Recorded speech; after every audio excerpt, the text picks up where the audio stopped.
Salute is a program for and about men and women who have served our country. Our program includes news about the laws that affect veterans, information on benefits and services, and news from veterans organizations. And now, our host, Bob Peters. Hello and welcome to Salute. I'm your host, Bob Peters, and with me today is a gentleman, Mr. Paul Van Coley. That's correct. Okay. I heard about you in the newspaper. I was reading in the newspaper, and I said, I have to get this man on the show because you had such a wonderful topic and very interesting. So I want to get to it, but first I want to mention the fact you are a veteran also, are you not? That's correct. With, if I'm correct, information is correct, 82nd Airborne Division? That's correct, too. So that's my buddy Howard out there is watching. 1948 to 1952. And what you want to talk about is a very interesting story to me. When I saw it in the newspaper, where are you from originally? I'm originally from North Carolina. North Carolina. Mm-hmm. And it's all about the carrier pigeons in World War II and all about these pigeons. It's a fantastic story. So how did you get interested in this? Well, in 1943, I was a dependent on a military base at Pope Air Force Base in North Carolina. My dad was the band director there and a musician, and he, as most band directors would do, would write marches and parades and so forth and so on, what the Army bands and military bands did. And there was a unit there in 1943. As I said, I was only 13 years old, and my brother and my two sisters were there, and we lived right on the base. It was quite an exciting time, right in the middle of all that 100,000 troops at Fort Bragg and so forth. And my dad was there as I say, the band director, and there was a unit there, part of the U.S. Pigeon Service. And to give you an idea of how small this pigeon service was, at the height of the war in 1943, the U.S. Pigeon Service only amounted to 3,000 enlisted men, 150 officers, and 54,000 pigeons. 54,000, 54,000 pigeons. Well, they would have the parades and when they had the to honor the troops and pass and review and so on. And the colonel there, who was in charge of these men that were training these homing pigeons, approached my dad and asked my dad if he would write a march for these men. These guys weren't Marines, they weren't airborne, they were not special forces. These were just a bunch of guys training pigeons. But what they knew was that what they were doing was very important, because most of these pigeons would be used in the D-Day invasion. And everyone knew that there was going to be an invasion, but no one knew naturally when it was going to be. It was probably the most guarded secret of World War II. And so these men were training the pigeons, and so my dad wrote this march for them, and it's quite a stirring march, and that's where I got the connection. But I guess until just about 6 months ago, I never thought much more about it. And then I was asked to pack some boxes for troops in Afghanistan with members of the auxiliary there where I live in Hawthorne. And one thing led to another. She asked me if I would tell the story, and so I said, sure. So here we are. And I know that these men and the story of these pigeons is so interesting and so completely unbelievable that people I talked to that said, well, they were World War II veterans, but they thought that pigeons were used mostly in World War I.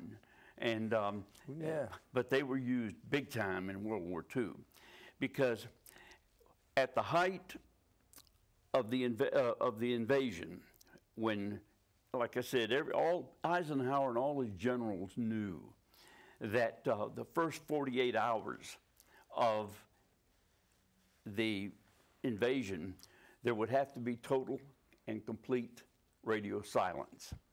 And the only way that this was going to be achieved and that they were going to know what was going on the ground, was by homing pigeons.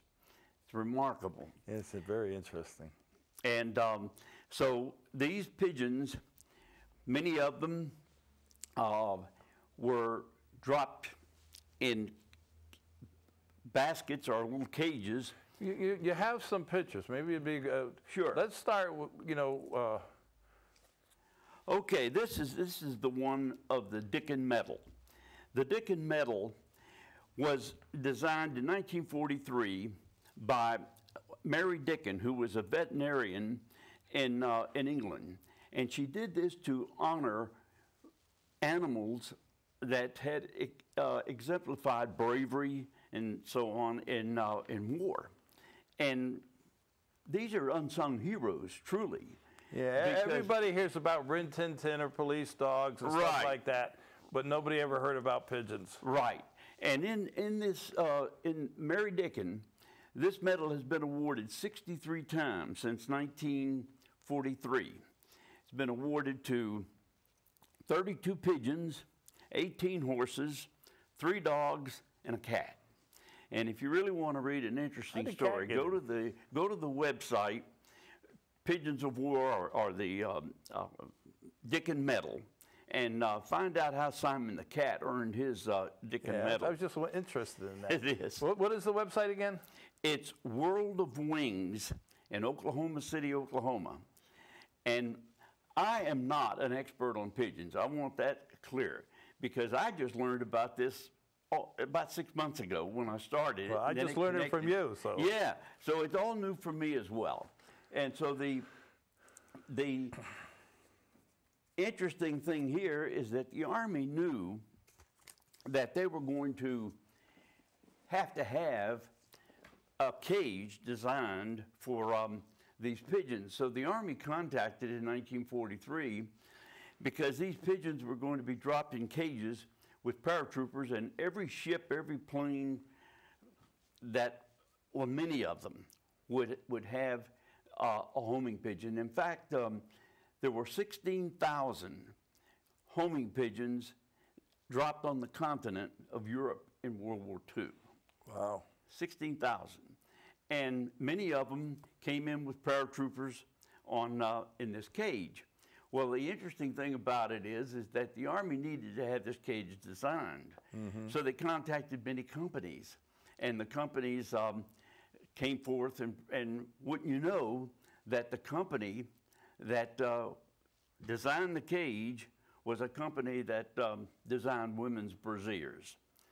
I guess it makes a lot of sense when you think about it. So that's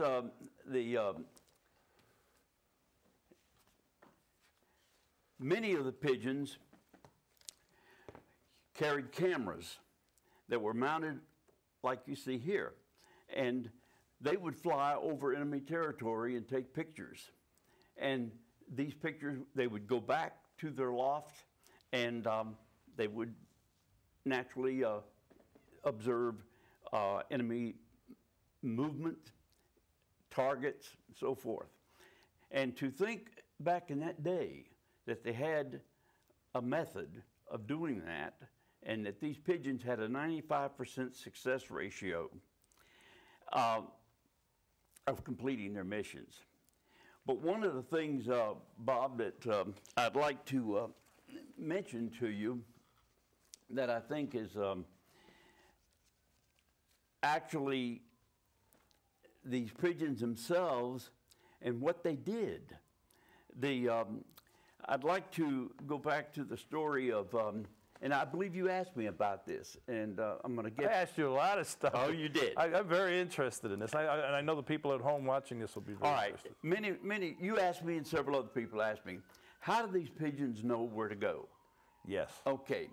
Well, they're trained in such a way that they are raised in a loft or a fly pen, and they're taken out at short distances over a period of weeks and months and so on. Eventually, the pigeons can, I guess because they got the first GPS system that ever existed, they would find their way back little by little, short distance by short distances, until they were so trained that they could find their way back to their loft up to 200 miles. Can I get back to D-Day for just a minute? Anywhere you want to go, sir. It's your story. Right. D-Day, as I said, Eisenhower had no way of knowing at the time what was going on, except by the pigeons. And there were two pigeons. One was named Gustav, and one was named Patty. Gustav was the first pigeon to reach England at Thorney Island in England, about 150 miles from the Normandy coast. He flew 153 miles in at about 50 some miles an hour, and wow. And used no gas. Think about that. He used no gas. The Patty flew the fastest. He flew 250 miles in about 5 hours, which is equal to about 59 minutes. When they train these pigeons, you wonder, well, how did they get them to go that fast, or train them to do what they did? Well, the men who trained these pigeons had different little techniques that were very interesting. And one is they would withhold food, naturally, and the pigeon would want to get back to the loft to get food. And what they would also do, and this is very interesting, is that they would take a male pigeon and put it with this female's mate. And then they would take this pigeon, and he would be carted off, and with the knowledge of knowing that his mate was with a strange male. So they even used this, if you want to call it, sex, to get them to fly faster back to their loft, and it worked. So in the training of the pigeons, that wasn't my job. This is just stuff that I've learned, and which I think is just so, as I say, fascinating. Now, I'd like to get to two pigeons, if I may. And one is the story of Cher Ami. Cher Ami is French, meaning my friend. And Cher Ami was a World War I pigeon, most decorated pigeon of World War I. And she saved over 500 British troops who were trapped in Germany, and this Major Whittlesey, they entered this town. They didn't know that the Germans had left, and neither did the Americans, so the British went in. So they had a pigeon that was named Cher Ami. Well, they had three pigeons, and the first two had been shot down by the Germans as they tried to fly out, as they were released. Cher Ami went on to carry the message back to the artillery, which ceased the bombing of the town, which saved thousands of lives. Yeah, because when the artillery was firing, they missed their target, and they were hitting their own guys. That's what you told me. The artillery was actually going to drop right on these guys. Yeah. And so the message got back, and they were able to abort the artillery bombing after the British went in. And the people that were there during this particular bombing, and Cher Ami had flown back. Cher Ami was shot in the chest, blinded in one eye, and made it back to his loft to alert these people to save these lives. Now, the interesting part about that is that the French government was so appreciative of the Americans who they were trying to help, awarded Cher Ami the highest medal that the French people have, called the croix de guerre with the palm leaf. I assume it's about equal to our Medal of Honor. And they awarded it to Cher-Ami. And Cher-Ami, after his injuries, was shot, was brought back, nursed back to health. And I think one of the most amazing things about that whole story in World War I is that the great General John M. Pershing, who was the commanding general of all the Allied forces in France, went down to the boat that Cher-Ami was on and going back to the United States to see Cher-Ami off, the great General John M. Pershing.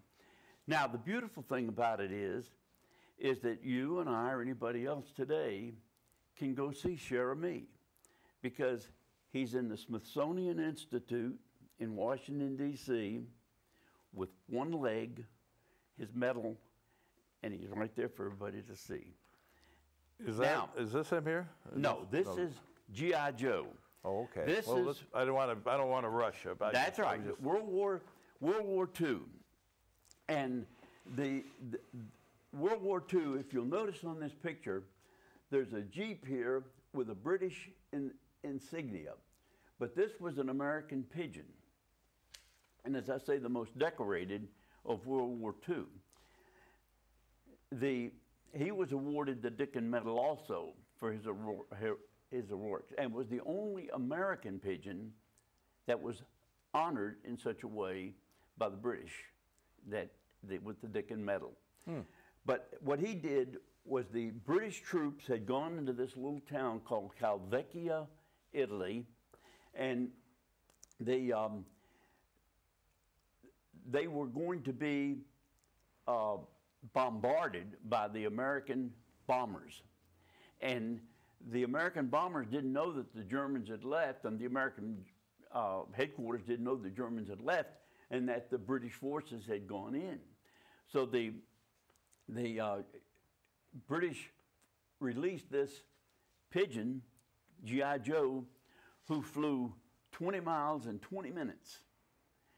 Got to the airfield. The bombers were all lined up, ready to go to bomb this town, wipe it off the map, so to speak, with all these British troops in there. So G.I. Joe made that trip 20 miles in 20 minutes and aborted the mission while the bombers were on the runway getting ready to take off and go do them in. Amazing, isn't that? It really is. And when you think about this being an untold story, I know that I've talked to people who say, I didn't learn anything about this in school. No, and I can only remember, and I look at a lot of history stuff too, but the only thing I really ever remember was Hogan's Heroes. Yeah. Or a movie about Hogan's Heroes with a pigeon being involved, and I never put it all together. And I'm sure there's people a lot younger than I who never heard of any of this. Yeah. Well, in the movie War Horse, which was just recent popular movie about by Steven Spielberg, in this one scene, the grandfather is telling the granddaughter about horses and bravery, and talked about pigeons, and said that when they fly, they are trained not to look down. And I wondered myself, how can you train a creature not to look down among all of this that was going on? And it had to be very frightening to them. But it's truly amazing as to what these people did with these, in training these pigeons. Some people might ask, well, how did this actually work? And I want to back up just a minute, if I may, to those who might be wondering that and might be a little confused. The pigeon was carried in a haversack, and he would be with the soldier, or he would be wherever he's going to be. The pigeon instinctively would fly back to its loft, no matter where it was. He'd find it. Day, night, going back to Gustav, that was a cloudy day, June 6, 1944. Very little sunlight, and he flew against a 30-mile-an-hour headwind and made it back safely to England to carry the message. So the message would be carried in a little silver canister, and it would be a very short message. And they didn't bother to write these messages in code. When they were using carrier pigeons, they did not need to have the message in code, because the carrier pigeons had a 95% success ratio of getting back to where they were supposed to be, which I think is incredible in itself. Yeah. One thing you told me that, because I had a question, and you said these American pigeons and stuff, and yeah. they were trained in, where'd you say they were? At Pope Air Force Base in North Carolina. Right. And I was thinking, well, how do they, you talk about their loft. What they did is they'd move the pigeons to Britain somewhere, and they would be there for a while, so that became their new loft. Yeah. The lofts could be mobile. And so they were trained, and wherever their loft was, that was their home, and that's where they would come back to. I wanted to get to touch on the tribute to these pigeons in the march that my dad wrote for as a tribute to these birds. 1943, right? In 1943, and these are the lyrics that I wanted you to hear, because I think they're just really stirring. Sturdy wings aloft in flight, as the flock homes through the skies. Through the day and through the night, they blaze a trail of feathered glory. Where the men and motors fail, it's the birds that tell the story. They're the messengers of mercy, and an echelon that always will prevail. As they bear the word of man, they disdain the hated foe. Over Hunland or Japan, the beating wings will never falter. When the days of strife are done, men are freed from slavery's halter. They will take their place of honor with the heroes of the victory they have won.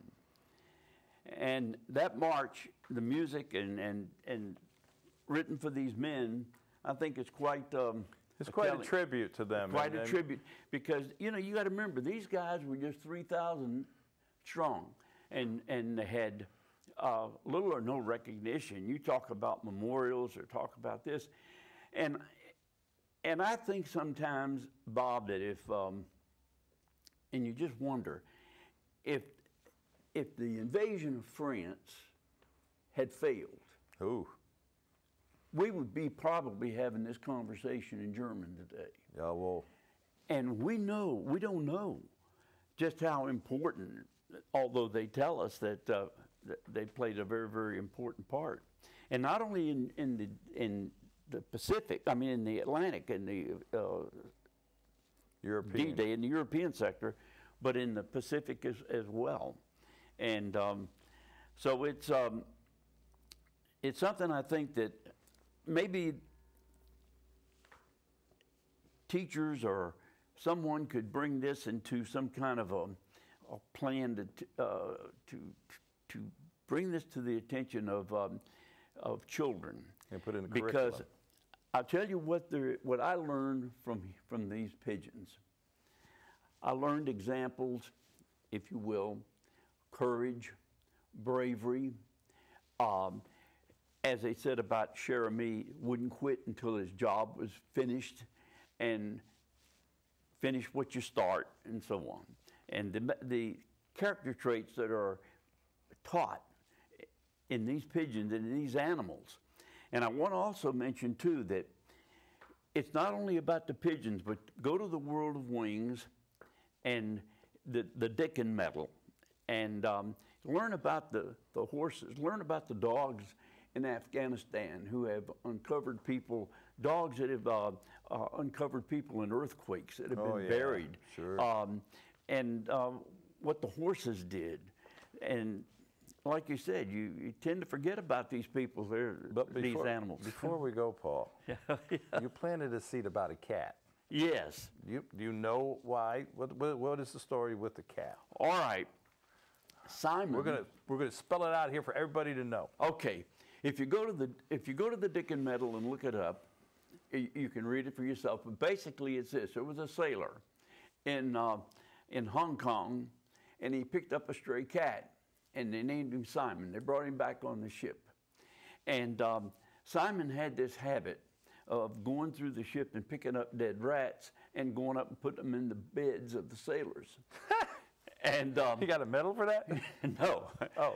But what they did is they put Simon in charge of the ship's stores. When they went out to sea, they'd be out to sea 6 months. So they didn't want the rats getting into the ship's food and stores. Right. So they put Simon there to guard the ship's stores.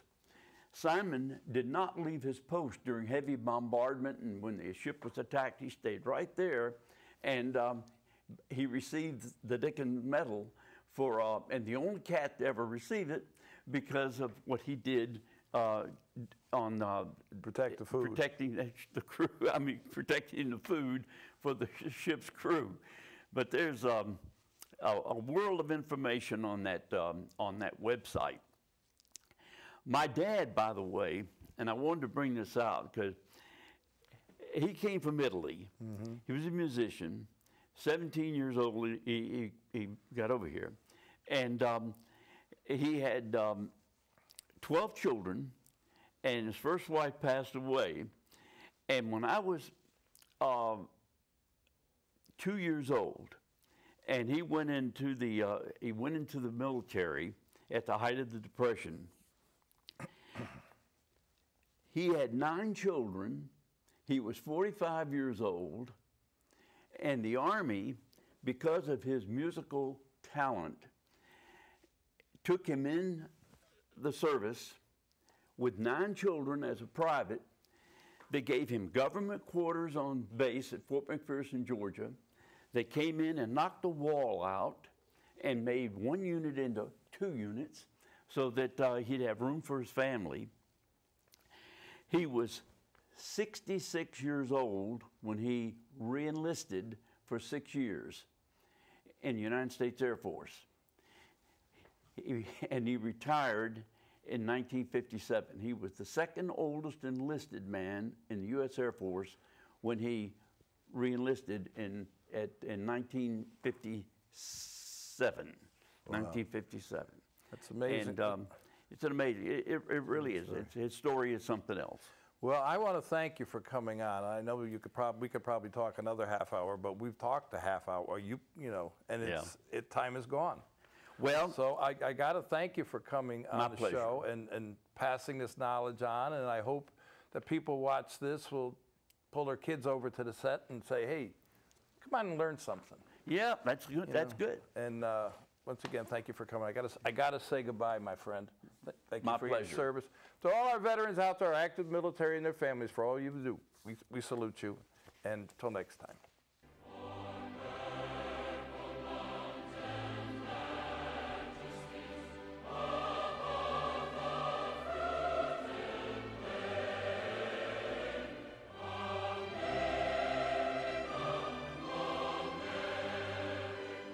We are now entering our 3rd year salute here at Lakefront TV. We've had many great guests and veterans organizations share their stories with us. We'd like to hear from you too. If you're a veteran or a veterans organization, Lake Sumter counties, please give us a call. Lakefront TV can be seen all over Lake County and the villages and worldwide at lakefronttv.com.